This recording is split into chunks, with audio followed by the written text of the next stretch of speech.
What's up, world? I'm Cameron McKinney, and this is Pop Culture Spotlight, a podcast about actress Scarlett Johansson and the miniseries The Queens Gambit. But first, let's talk about actress Scarlett Johansson.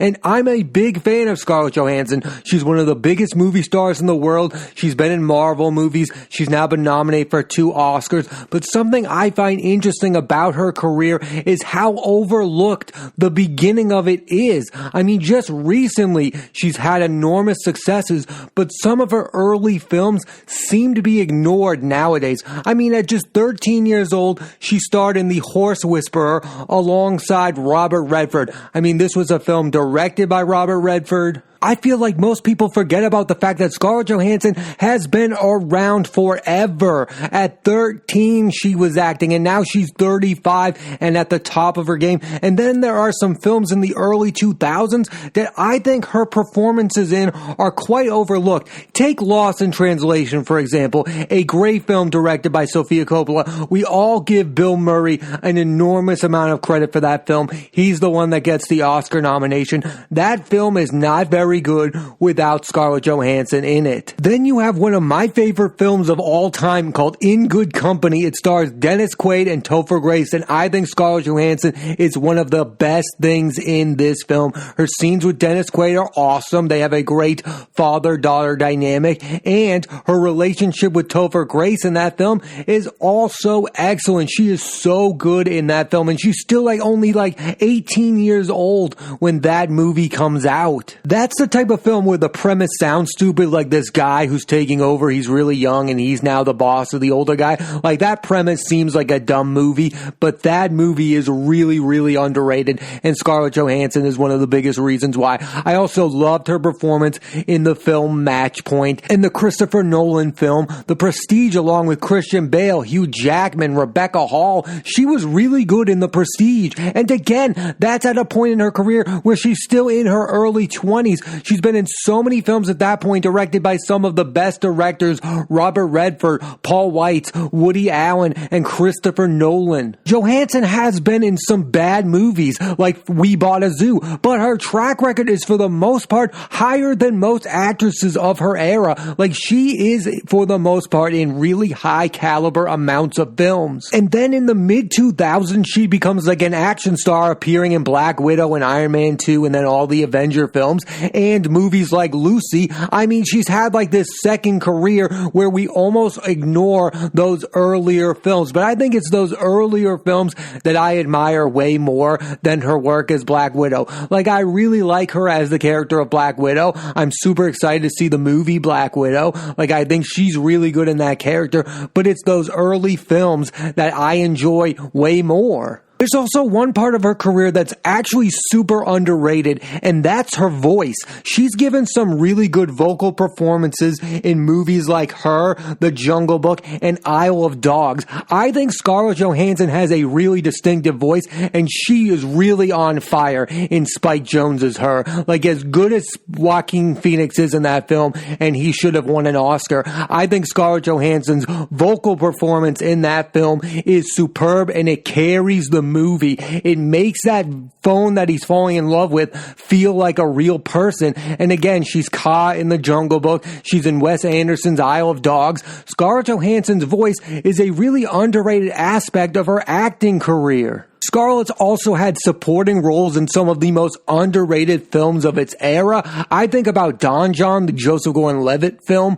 That film is so good, and she's so good in it. Julianne Moore is also in that film. Tony Danza shows up in that film. That's an early Brie Larson film. That film really holds up even now, and I wish Joseph Gordon-Levitt directed more films, because that film, Don John, I definitely recommend it. And then she also showed up in the Coen's brother film Hail Caesar. This was a star-studded event. George Clooney, Josh Brolin. This film, Jonah Hill's in this movie. Scarlett Johansson, Channing Tatum. I really like this film. It's really underrated. Alden Ehrenreich gives the best performance of his career in this film. Again, Scarlett Johansson doesn't have a main part in this film, but it's another example of her showing up in a really good movie. I need to talk about Scarlett Johansson's magical 2019, because not only was it the best best year of her career. I think it's one of the best years an actress has ever had on screen. Not only did she show up in the biggest movie ever, Avengers Endgame, she also was nominated for 2 Oscars for 2 critically lauded films in Marriage Story and JoJo Rabbit. She was able to have the best of both worlds. She was able to be the action star who's in the biggest movie on the planet while also show she is a bona fide actress. That's the type of year I want people who appear in superhero movies to have. Yes, you can be in these big blockbuster films that everyone is going to see, but I also want to see you in films that really matter and show that you are a great actor. And that's what she did. She appeared in Avengers Endgame, which is a really good film. Yes, it is a really good film. I really enjoyed Avengers Endgame, but it was her performances in Marriage Story and JoJo Rabbit, for me, that made that year special. She became the first performer to be nominated for 2 Oscars since Jamie Foxx in 2005 when he was nominated for Ray and the movie Collateral. This was a huge year for Scarlett Johansson. And again, she had become so known as the action star that I think I kind of forgot how good of an actress she is. And 2019 reaffirmed her spot on the list of the best actresses working today. Again, she was able to be in the biggest movie ever, directed by the Russo brothers, while also working with 2 great auteur filmmakers in Noah Baumbach and Taika Waititi. And that gets me to the best performance of her career was in Noah Baumbach's Marriage Story. Her scenes with Adam Driver and Laura Dern are incredible. She should have won the Oscar. I'm sorry, Renee Zellweger. You should not have won the Oscar for playing Judy. I think Renee Zellweger's only Oscar should be for the movie Jerry Maguire, but that's just me. Now back to Scarlett Johansson's performance. I think it was the best performance of the year last year. I think her and Adam Driver probably both should have brought home Oscars. I love Joaquin Phoenix. I don't think The Joker is his best performance ever. I think it's an Oscar-worthy performance, but I don't think he should have won. I think we're going to look back in 5 years and think to ourselves, we should have paid more respect to the movie Marriage Story. I think it was the best film of last year. It's the movie I've watched the most from last year. I just think it's going to really hold up, and we're going to look back and go, wow, that movie should have gotten way more awards than it received. Yes, Laura Dern winning an Oscar was great, but I would have rather Scarlett Johansson get the Oscar she really deserved. Looking ahead to what's next on the docket for Johansson, she's set to star in Black Widow. Yes, the beloved character is finally getting her own solo film. This film will also star Florence Pugh, who had a big 2019 with the films Little Women and Midsommar. David Harbour from Stranger Things and Rachel Weisz is appearing in this film from The Favorite. The Lobster, about a boy. Who isn't a fan of Rachel Weisz at this point? Going back to her work in the Mummy movies, she's always fantastic, and no matter what she does, I loved her in the Ryan Reynolds film, Definitely Maybe. I'm excited for this film, even though it seems like it's going to be a prequel, because, spoiler alert, the character of Black Widow is dead in the MCU right now. Listen, I don't know how good of a movie this is going to be. I'm looking more forward to what Scarlett Johansson is going to do after she plays this iconic character, because I want more movies like Marriage Story and JoJo Rabbit, and that's what I think she has left in her career. Yes, I think it's cool that she has this like action career with Lucy and Black Widow, but I want more of those earlier films like Match Point, like Lost in Translation, In Good Company, because I think Scarlett Johansson is a really underrated actress, and I want more of the 2019 Johansson, where yes, she appears in a big blockbuster, but also appears in 2 critically acclaimed, beloved movies. Here's the list of films I recommend you watch if you want to admire the work of Scarlett Johansson: The Horse Whisperer, Lost in Translation, In Good Company, Match Point, The Prestige, The Avengers, Don John, Her, Captain America: The Winter Soldier, Avengers: Age of Ultron, Hail Caesar, The Jungle Book, Captain America: Civil War, Isle of Dogs, Avengers: Infinity War, Avengers: Endgame, Marriage Story, JoJo Rabbit. Watch these films and admire the work of Scarlett Johansson, one of the best actresses of her generation. Now let's switch gears and talk about the miniseries The Queens Gambit. Here's a quick synopsis.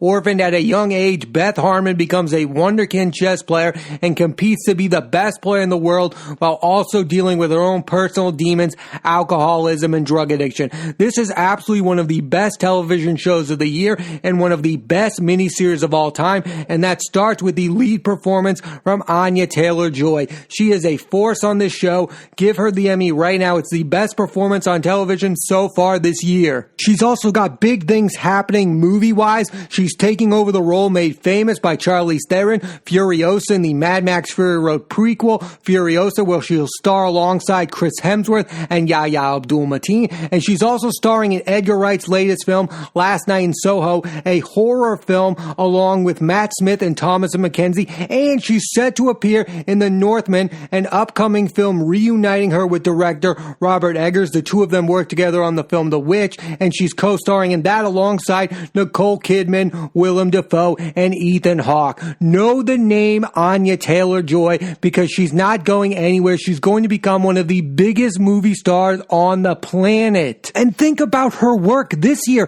Not only did Anya Taylor-Joy star in this miniseries, The Queen's Gambit, she also starred in the film Emma, which is one of the best comedy films of the year. Recently, she's been known as like the queen of horror, starring in Split and The Witch, and even The New Mutants is kind of like a superhero horror film, but now she's kind of overcoming that genre. Like, I'm sure The Northman will still be kind of scary, and of course The Last Night in Soho, but now she's got a major franchise in Furiosa. She's taking that next step of her career to become a full-fledged movie star. I couldn't imagine another actress playing the role of Beth Harmon. I mean, Anya Taylor-Joy was able to make this chess player one of the most fascinating people ever. She's a fictional character, yet I really cared about her as a person because I found her interesting, and I think all that credit goes to Anya Taylor-Joy. Again, just give her the Emmy Award now because I can't see anybody else competing in that category of Best Lead Actress in a miniseries.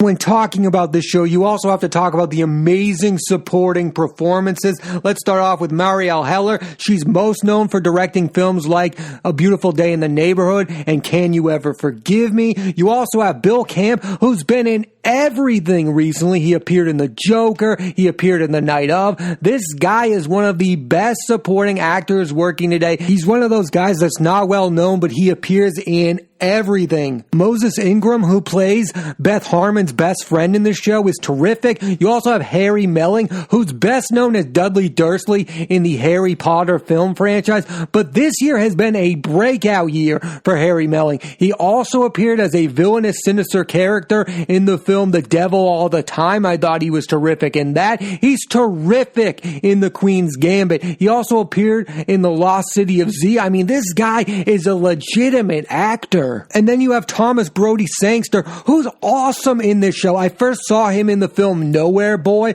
where he played Paul McCartney alongside Aaron Taylor-Johnson, who was playing John Lennon. I absolutely love that film, and his performance in The Queen's Gambit is arguably the second best performance in this show. He plays Benny Watts, Beth Harmon's American rival at times in this show. He's a wild rogue chess player who thinks very highly of himself. I think this was a great performance from Thomas Brody Sangster. We need to talk about the writer and director of The Queen's Gambit, that's Scott Frank. He has become the master of the miniseries. He previously created the Western show Godless, which had an all-time great performance from Jeff Daniels. That show is equally captivating. If you haven't watched all the episodes of Godless, I highly recommend. If you're a fan of The Queen's Gambit, you would absolutely love Godless. And just look at the films this guy has written.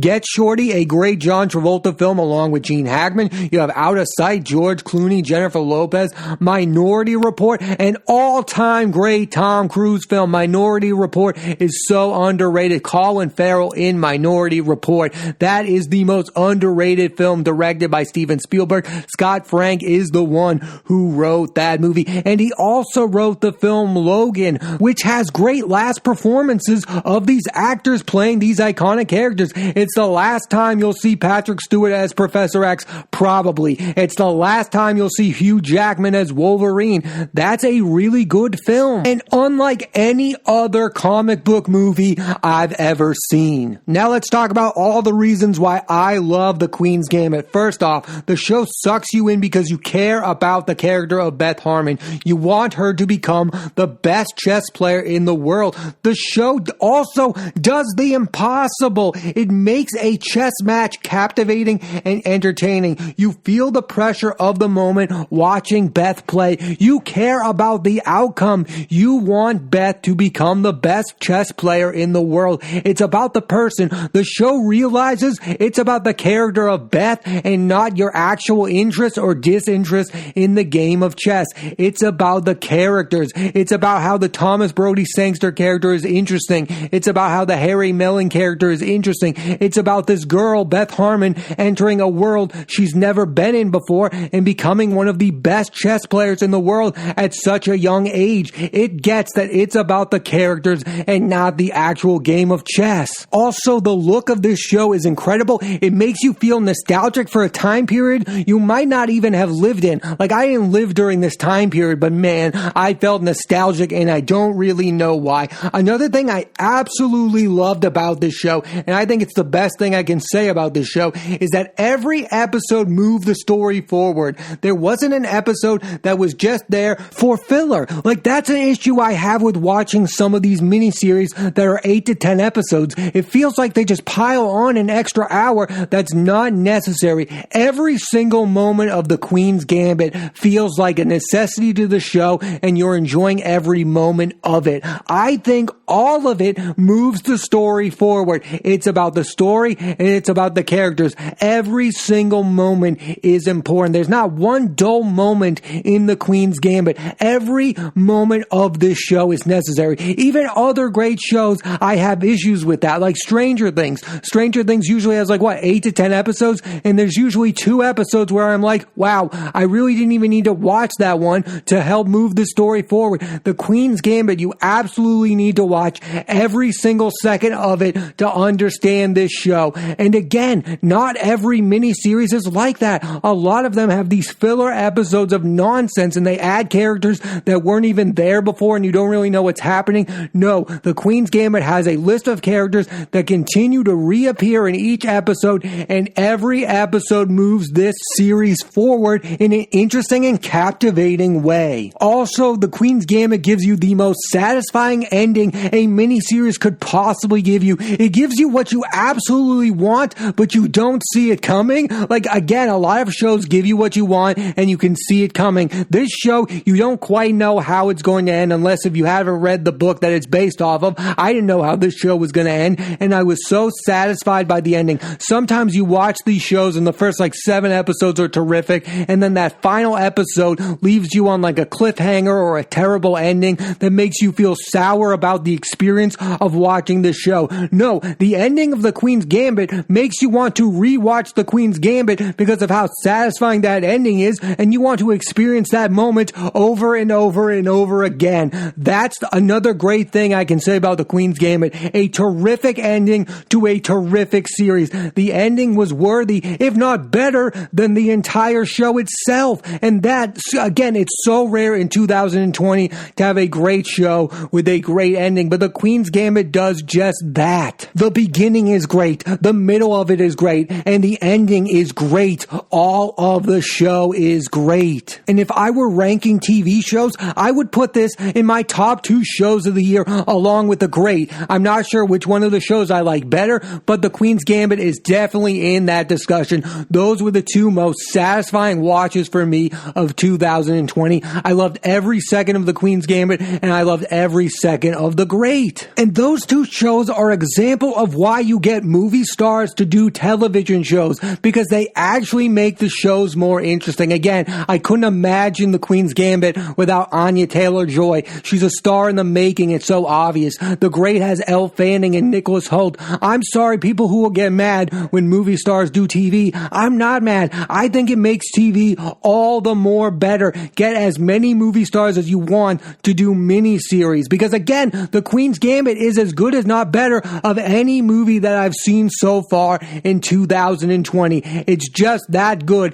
and the biggest reason why is because it's movie star lead Anya Taylor-Joy. I think this show also proves why miniseries are the way that television should go, because again, you get 8 episodes of watching the Queen's Gambit, you get a great performance from Anya Taylor-Joy, and then the whole experience is just over. In like a week, you could watch this show. I just like that experience so much more than if I had to watch season after season of Beth Harmon getting better at chess. No, it was an experience watching the Queen's Gambit, and it's an experience I'd like to do over and over again. Like if this was a 5-season show that was 20 episodes a year, I would get so bored by it. But because it's 8 hours, and because it's Anya Taylor-Joy giving one of the best performances of the year, the Queen's Gambit was one of the best shows of the year. Miniseries or not, it's one of the best television shows of the year. I definitely recommend you check out the Queen's Gambit. Thanks for listening to this edition of Pop Culture Spotlight. I'm Cameron McKinney.